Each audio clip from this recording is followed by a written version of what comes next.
हमेशा भगवान का हर क्षण याद करता है।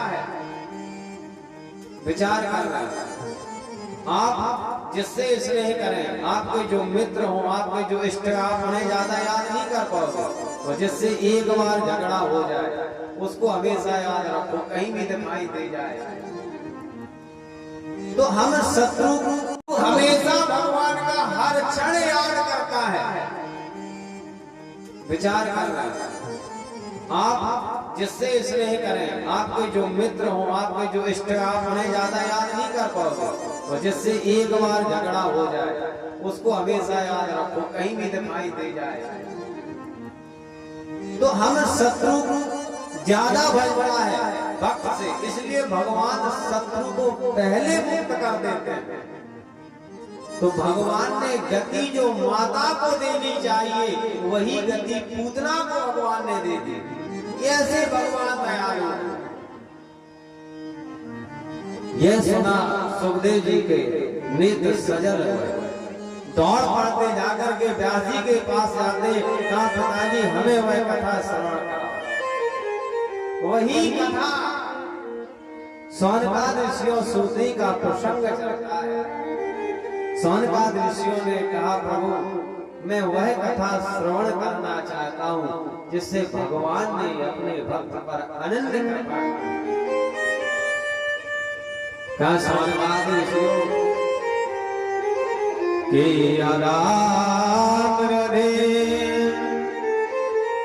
कौरव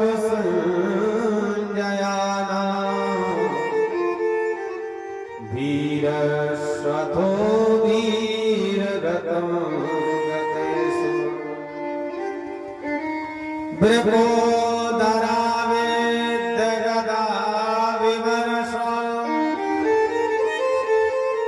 भगनो रुदन्ने धृतराष्ट्रपुत्रे।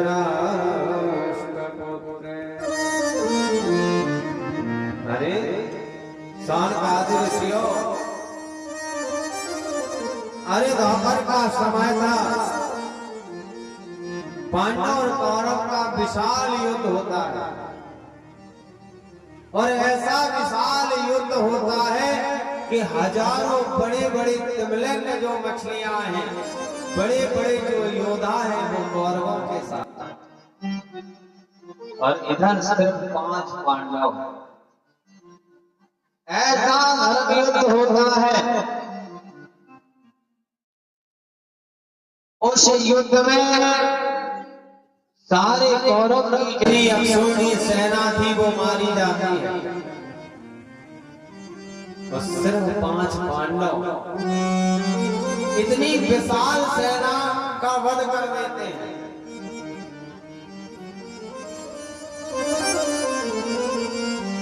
देखिए, पाप में और पुण्य में यही फल है, सत्कर्म में कुकर्म में यही फल है, सद्बुद्धि में असद बुद्धि में यही फल है। कौरव असद बुद्धि से युद्ध करते हैं, पांडव सद्बुद्धि से युद्ध करते हैं। पांडव धर्म युद्ध करते हैं और कौरव छल युद्ध करते हैं। छल युद्ध में कितनी भी बड़ी सेना हो परास्त हो जाती, लेकिन धर्म युद्ध सिर्फ 5 पांडव करते हैं और इतनी बड़ी महालय में विजय श्री प्राप्त करते हैं। युद्ध करते करते भीम की गदा के द्वारा दुर्योधन की जंघा टूट जाती है। जैसी जंघा टूटती है कुरही की तरह दुर्योधन चिल्लाता है मेरी प्राण रक्षा करो, प्राणांत हो जाएगा। सारे वीर मारे जा चुके हैं। भीष्म पितामह को हजारों बाणों की शेषैया पर अर्जुन लिटा देते हैं। एक योद्धा दुर्योधन था, उसकी भी जंघा टूट जाती है। द्रोणाचार्य के जो पुत्र हैं अश्वत्थामा को ये पता चलता है कि दुर्योधन की जंघा भीम की गदा से टूट चुकी है। उससे अश्वत्थामा जाता है और जाकर के दुर्योधन के सामने हाथ जोड़ करके खड़ा हो जाता, भाई मैंने आपका नमक खाया है, अरे आपकी आज्ञा अगर हो तो मैं जाऊं, जाकर के पांचों पांडवों को सिर कर्म करके तुम्हारे चरणों में आकर के डाल दूंगा। जैसे कहा दुर्योधन हंसने लगता, अश्वत्थामा तुम्हें ये लगता है कि तुम पांचों पांडवों के सिर कलम कर दोगे? अरे बीस पितामह फिर कोई विजय से ही नहीं प्राप्त करता, वो उससे सैया पर पड़े हुए हैं। अरे अश्वत्थामा क्या हमारा बल तुम्हें कम लगता है? तो जाओ, जाकर के मैं देता हूं तुम्हें आज्ञा, जाकर के पांचों पांडव से करके लाओ। अश्वत्थामा जाता है, उलूकन न्याय उलूकन न्याय क्या होता है कि उल्लू को दिन में दिखाई नहीं देता और कौवे को रात में दिखाई नहीं देता। तो उल्लू क्या करता, रात्रि में जाकर के कौवे पर प्रहार कर देता और मार देता, तो छल से वध कर देता कौवे का। उसी को कहते उलूकन न्याय। वैसे ही अश्वत्थामा जाता है और जाकर के पांचों पांडव शिविर में अपने अपने शिविर में विश्राम करते हैं। इधर भगवान पहरा देते हैं। अर्जुन जाते हैं, भगवान को जाकर के बुला के लाते हैं, अरे कन्हैया, अरे तुमने हमारी हर क्षण रक्षा की है और आज भी हमें सोने को कह रहे हो और आप जाकर के पहरा दे रहे हो, इसलिए आप विश्राम कर लो। जैसे ही विश्राम करने के लिए कहते हैं, उसी समय अश्वत्थामा आता है और द्रौपदी के जो पांचों पुत्र शिविर में सोए हुए अश्वत्थामा जाता, उलूकन न्याय से जाकर के उनका वध कर देता है। पांचों पुत्रों के सर कलम करके अपनी झोली में रख करके आता है और आकर के दुर्योधन के सामने रख देता, देख भाई मैं पांचों पांडवों के वध करके लाया हूं, तेरे सामने प्रस्तुत करता हूं। ये देख करके आश्चर्य होता, अरे अश्वत्थामा ये कभी नहीं हो सकता, तुम पांचों पांडवों का वध कर दो।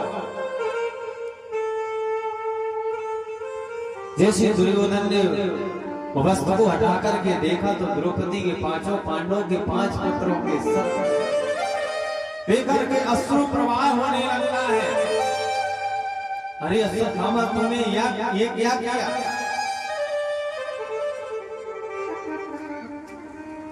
अरे तूने हमारे वंश में कोई दीपक जलाने वाला नहीं छोड़ा, अरे कोई पिंड देने वाला नहीं छोड़ा। अरे अश्वत्थामा तूने ये सही नहीं किया। अरे मेरा अपराध बालकों का क्या, इनका वध करने से क्या फल? अरे इनकी मेरी कोई शत्रुता नहीं है, मेरे शत्रु पांडव, पांडव नंदन हमारे शत्रु नहीं है। तूने अच्छा नहीं किया। जैसे ही यहाँ दुर्योधन अश्वत्थामा को कहता है, उधर अर्जुन जैसे ही पहरा देने के लिए शिविर की ओर बढ़ते हैं।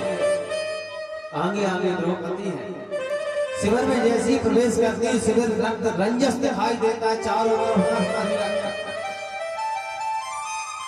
रक्त देख करके द्रौपदी जमीन पर गिर पड़ती है। अपने पुत्रों का मर्दन देख करके मानो द्रौपदी का प्रारंभ हो गया। जैसे ही रुदन सुनते हैं, दौड़ करके अर्जुन शिविर में देखते हैं तो पांचों पुत्रों के धड़ पड़े हुए।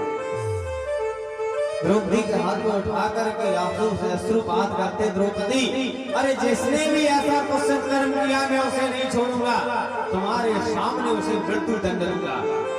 हाथ में गांडीव धनुष लेकर के और जैसे ही अर्जुन बाहर निकलते हैं, अश्वत्थामा को पता चलता है कि अर्जुन हमें मारने के लिए आ रहे हैं, इसलिए अश्वत्थामा दौड़ पड़ता है। जैसे अश्वत्थामा भागने लगता है, पीछे से अर्जुन अपना गांडीव धनुष लेकर के अश्वत्थामा के पीछे दौड़ पड़ते हैं। दुष्ट दुराचारी, मैं तुझे नहीं छोड़ूंगा। जैसे कहा मैं तुझे नहीं छोड़ूंगा, अश्वत्थामा ने क्या किया, ब्रह्मास्त्र छोड़ दिया। और जैसे ही ब्रह्मास्त्र छोड़ा, वह ब्रह्मास्त्र धड़कता हुआ जैसे अर्जुन की तरफ आता है, अर्जुन ने भगवान